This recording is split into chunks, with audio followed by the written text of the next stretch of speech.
Welcome, hola, what's good? Hey, y'all, hey, you are tuned in to Circle Up with Amanda Hurd. What's good, family? Happy Friday, or whatever day it is that you're tuning in.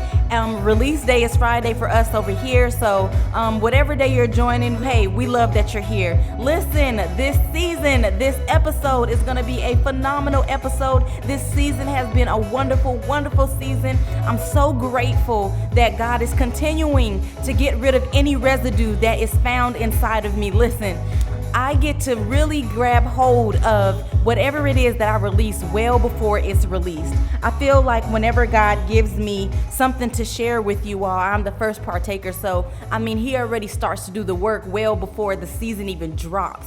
And so that's always a good thing. That's always a blessed thing. However, what I found in this season, that even as I am going through the different episodes, He has been coming in and He has literally been dusting away all the residue that may have really found any type of leave behind with each and every episode that has been released. I have just been feeling Him cleaning from the inside out, episode after episode after episode. And so that's what excites me most, because this episode that I'm releasing today is not something that He dealt with me way before the season started, but actually it's something that took place during the season. Now, it was well before this episode, but it was during this season. So that's just a blessing. I'm glad to know that as I'm speaking about these things, He is literally working on my behalf. God is so good, you guys. Listen, He is amazing in everything that He does. He is so strategic in everything that He does. He is intentional about everything that He does. So that allows me, or it leaves way for me to just give Him glory over and over and over again. This episode is titled, Prayer is Not a Punishment. And that literally is the first 3 words that He gave me one morning. Or I guess that's not 3 words. That's 4 words? Prayer is not a punishment. Yeah. So anyway, the 4 words that He gave me one morning as I found myself going to our place of meeting, going to our place at a particular time that we always, or for some time, have been meeting up at this time frame in this particular place. And He's been giving me everything that I've desired. I had access to anything that I want, the wisdom, the knowledge. I have everything that I need, just being in His presence and allowing Him to speak to me and help me go about my decisions, my choices for the day, just helping me figure out things that have been cloudy in my mind. He's been giving me clarity. He's been giving me provision, everything that I can possibly ask for. He has been meeting me at this place and meeting me with not always me first speaking, but sometimes Him just saying, "Good morning, Amanda." And so when He first spoke these 4 words, it was a shock. Let's dive right in. So listen, I don't know about you guys, but I have learned that if we want God to really speak to us. Now, we hear that He's always speaking, and we hear that He's always moving, and we hear that, God is a God that never sleeps. We hear all of these great things, but a lot of us have failed to experience Him in those ways. And I believe, correct me if I'm wrong, but I believe that a lot of us have yet experienced these things because we don't really have a fine-tuned relationship with Him. I believe that just like any other relationship in the world, if you have a relationship with your children, if you have a relationship with your husband or your wife, or if you have a relationship with your friend, or if you're if you're trying to gain a relationship with a new friend, or, somebody that you're interested in, there's a lot that goes into that. One of the main things that goes into relationship alone is conversation. You have to be able to speak to one another so that you can learn one another, that you can understand one another, so that you can get to know the deep things about one another. The more you talk, the more you begin to allow people to get a little bit closer to that space called your heart. And so the more you find things that you like about the individual is the more you'll begin to let your walls down, or the more you'll begin to give a little more in the conversation, and just simply the more you begin to trust one another. And just like that, God desires to have this type of relationship with us. And so I got to a place where I grew to really, really like prayer. And the reason I liked it so much is because what was birthed out of it, like what came out of prayer.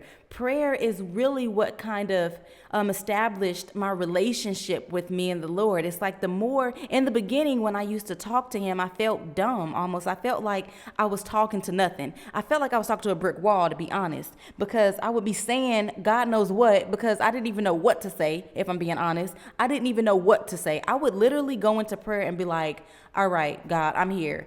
I don't know what to say. I'm just here. And I thought that in that place, he would just start guiding me, and I would just start. And what I mean by that, I would start feeling or hearing or thinking about a certain thing to pray about. But it didn't work like that. Literally, that's all I got out. I was like, God, I'm here. God, I don't know what to say, but I'm here. And it would be so frustrating. I would get so frustrated because I heard people say, well, yeah, I mean, all you have to do is just go there. And if you don't know what to say, just be like, hey, I'm here and I don't know what to say. And I expected this big voila, to take place. and it never happened like that for me. And so I remember that I didn't give up. Like I wouldn't go every single day because I felt, like I said, dumb. So, but every time I felt led to come to a place of prayer, every time I felt led to pray, every time I felt like, well, I need to pray because something is just not right. Something's not right. And so I would get back to that place and I would go to the same place I left off of, saying, okay, God, I'm here. And I would add a little bit more, like, I don't know what I'm supposed to say. I don't know what I'm supposed to do, but I'm here. Okay, well, God, you're good. I would add the little things that I heard people saying in church. I would add the little things that I thought you were supposed to say, but never really just having a conversation about what was actually taking place, like the concerns on my heart, the desires of my heart, what took place that day, what, asking for guidance for the day. I didn't know how or what to say. It was like he was foreign to me and I was foreign to him. It was like, even though we're never foreign to him, but that's what it felt like. I felt like he didn't know me and I didn't know him.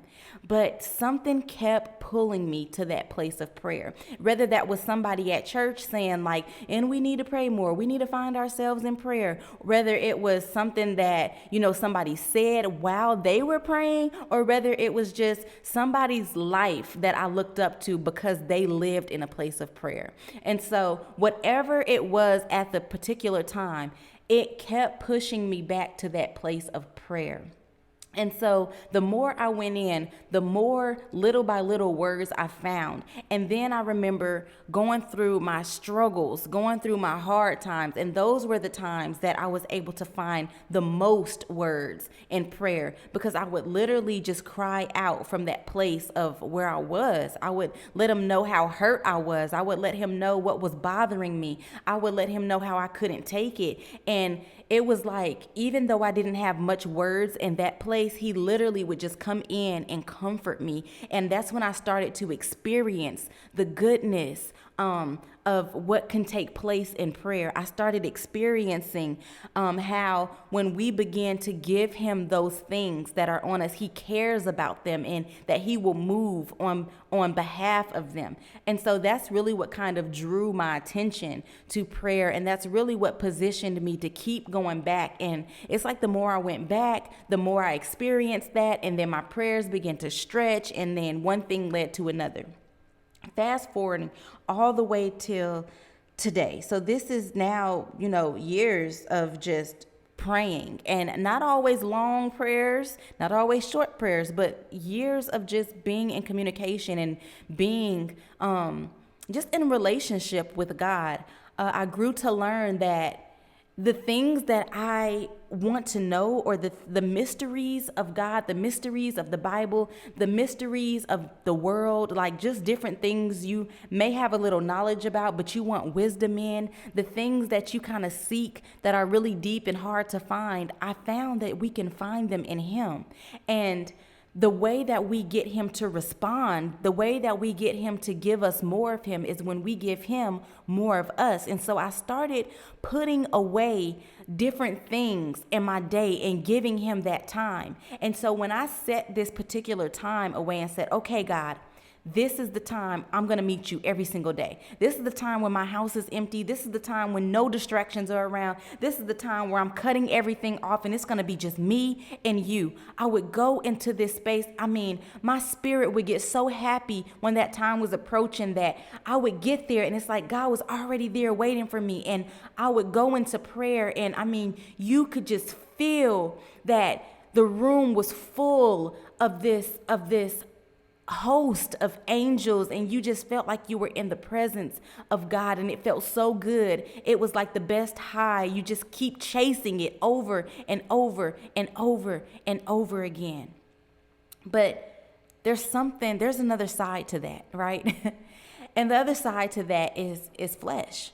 And so something that I really want to leave with you all is that it's so important that we feed our spirit man, our spiritual side. It's so important that we strengthen our spiritual side, because one thing about the flesh is it eats no matter what. Like, there's so many things around us to feed our flesh, and it continues to gain strength all throughout the day. There's different things that we watch on TV. There's different musics and sounds that we listen to. There's all this stuff on social media. There's different conversations that we find ourselves in that kind of pull us more towards the fleshly desires. There's so much around to keep that flesh being built up, but there's very little time that we insert, food for the spirit. And food for the spirit literally comes from reading your word. If you're honest with yourself, how much time do you set aside to read your word? This is a self-check. How much time do you really set aside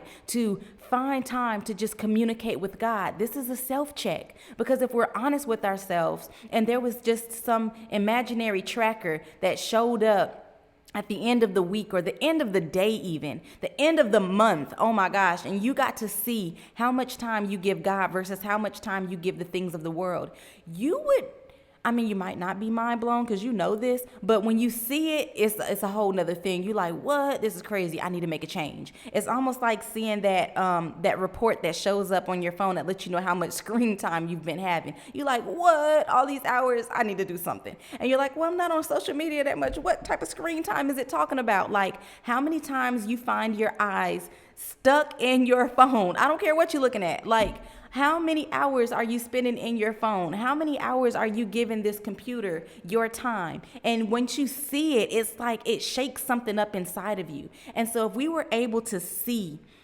how many hours, how much time we actually give God, we would be embarrassed.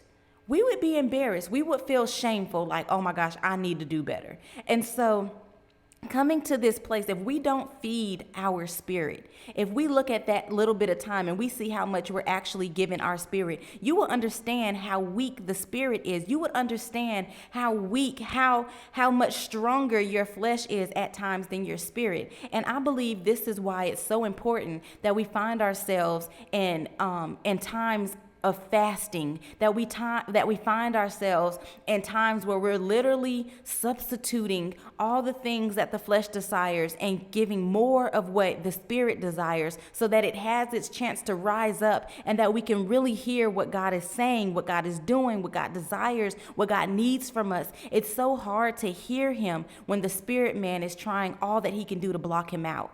And so in this time frame that I set aside to say, God, meet me here, I would get so excited and I would just race to this place, but I still wasn't given my spirit man enough to override the flesh. So sometimes I would wake up and my spirit would be so happy to meet God at this particular time. But then my flesh would be like, not today. We are tired. Listen, we stayed up all night. Listen, we didn't get enough shut eye. Listen, listen, the body is just not here for it today. Look, your favorite show about to come on. Look, it's nice outside. The sun is out. You know you love the sun. Look, you just got paid. Hey, let's cruise the streets. Let's go hit some stores up. Let's go, let's go have some fun. Ooh, the water feels good today. It'll be a nice day at the beach. The flesh is just always throwing all of these things at you like, ooh, let me do these things. Let me do these things. Let me do these things. And it's not saying that these things are bad things or these things are things that are going to send you to a place that you don't want to go. But I am saying that if your spirit man isn't strong enough to handle the flesh, then the flesh will win over and over and over again, and you will keep giving God less time and the flesh more time. You will keep being more of the world than you are of God, and that is a scary place. Y'all know I love talking about these scary places because my purpose is to get you to be aware of how fearful it is to live in a place that is more further away from God than to be closer to him. But anyhow, so I get in this zone and I'm literally like, I don't feel like meeting him today. Like I just don't. It's like I do, but I don't. It's like my spirit man is like, yeah, I'm so excited. We about to hear from God. And then my flesh is just like, but I'm tired. I'm tired. And so I get up out of the bed and I'm heading towards, the place where I love to just have that moment of meditation with God and have that moment where I'm reading and praying. I'm heading towards that place, but I'm dragging. I take my time to make my coffee. I get out there. I'm hunched all over. My mind just can't get on the goodness of him. Even though I woke up and everything is working right. I have breath in my body. Like everything is working right. I mean, I can see, I can move, I have food, I have everything that I need in order for this day to be such an amazing day. Even though I am so blessed, I cannot get my mind in a place where I'm just like, oh God, I just want to thank you. I can't find it in me to just say, thank you, God. And so I get out there and I'm sitting down and I'm just hunched over. And when I got used to God saying, good morning, daughter, or, where I got used to saying, good morning, Lord. Oh, I'm so grateful. This morning, I was just like, I'm here. Like, I'm here. And the very first thing I heard him say was, prayer is not a punishment. He said, it's a choice that is a privilege. And if I tell you that thing did not shake everything inside of me, I would be lying. I literally sat up so straight. I literally got my whole act together. I was like, wait a minute. Whoa, whoa, whoa, whoa. I was like, I don't think this is a punishment. Like, I enjoy these moments. I'm so glad. I'm thankful that I'm able to hear from you because I understand that a lot of people just cannot hear from you right now. A lot of people don't take time to get into your presence and hear what it is that you have to say. A lot of people don't know what your voice sounds like, don't know what you look like. I don't take this for granted. Wait, what do you mean? And the more I try to explain myself, it's as if he didn't want to hear it. It's as if he was like, you came dragging into my presence. Like I made you come here. Like I twisted your ear and pulled you out of bed and said, meet me here or else. Like this is a privilege that I open myself to you, that I give myself to you, that your ears are able to hear what thus says the Lord. This is a privilege that you can come to me yourself. Nobody has to come to me on your behalf, that I am present in front of you and everything that I have, I'm giving to you. Everything that I have, everything that you need, anything that you ask, it is available to you in this place. And you come dragging like I made you. You don't have to be here. You don't have to come. You chose to come. And because you came, because you asked me to be at this place, because you gave so much of your time, because you dedicated so much of your time to this place, you asked me to be here, and I chose to come and meet you at this place so that now me and you can have this coffee breakfast together and we can chat and I can love on you and you can love, like you set this meeting up. I didn't call for this meeting. You set this meeting up. Everything that you say, I honor. Everything that you ask for, I do. Everything that you need, I give. And now you come into my presence as if I'm making you. I can be anywhere else, but I choose to be with you. I can literally turn my entire face towards you, but I choose to look towards you. This was your plan. This was your idea.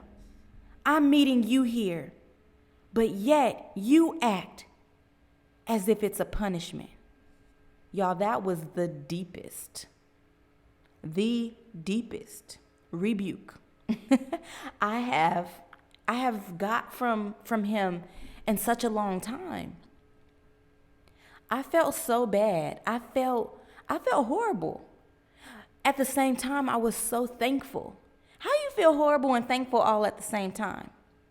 I felt like I just wanted to go back into bed and just try to have a do-over. Like I just wanted to go back to sleep, back into yesterday, and then let the sun rise again, but it be today or that morning, and then get up and try it again. Like, is there a reset? Is there a replay? Can we do this again, God? Like, can we act like this never happened? But unfortunately, there's no such thing as that. And so literally, I just felt so bad. I felt so bad, but I felt so good because I was thankful that as the father that he is, he was able to get me in line. He was able to correct my posture. He was able to remind me of all that he is and all that he has, all that he does. He was able to remind me that this was an honor. This is a privilege that I'm able to do all that I can do. It's all through him, and without him, none of it is even possible. And because of that, I found myself full of gratitude. Because of that, I realigned myself. I felt as though he literally came into my heart and broke that branch that made me feel some type of pride, made me feel some type of well, this is the type of relationship I have, like, with my head held high type situation. Like he really humbled me in that moment. And I think that that's just a wonderful thing. I think it's a beautiful lesson to learn, because so many times we go and try to enter the presence of God in a place that doesn't really reflect how good he is. We act like we're doing him a favor by praying to him. He can use anybody. He can choose anything. There has been word that talks about how he used a burning bush. He used a donkey before to speak. Like, he does not need us. He does not need me, Amanda, to do anything in order to get his work across. Like, he is God and God alone. But because he chose me, because he chooses to use me, that is an honor, that is a blessing within itself. And so I should never look at prayer as a punishment. And I believe that is so alarming to all his people, all of his children, those that are called, those that are coming into just the calling of what in which he has called you. Like, let's take a moment and examine our hearts, examine our prayer walks, our prayer lives. Like, how are we entering our moments of prayer? How are we entering our hour of prayer? How are we entering the time we set aside to be with him? Are we coming as if it's the end of the world, as if it's just this big dip in our day? Are we coming as if it's the worst thing in the world? Like, we can be doing so many better things, like looking on Facebook, seeing what everybody else is doing. Like, what is it? How is it that we are coming into a place of prayer? How is our posture in prayer? This is an area where we can really self-reflect. We can really check ourselves, because if we're coming in any way other than giving him glory, other than excitement, and even if we're coming due to something sad, like if we're coming in a place that does not honor or respect that the fact that he is giving himself to us in that time frame, then we need to check ourselves. That's an area where we need to really ask that he comes in and prunes.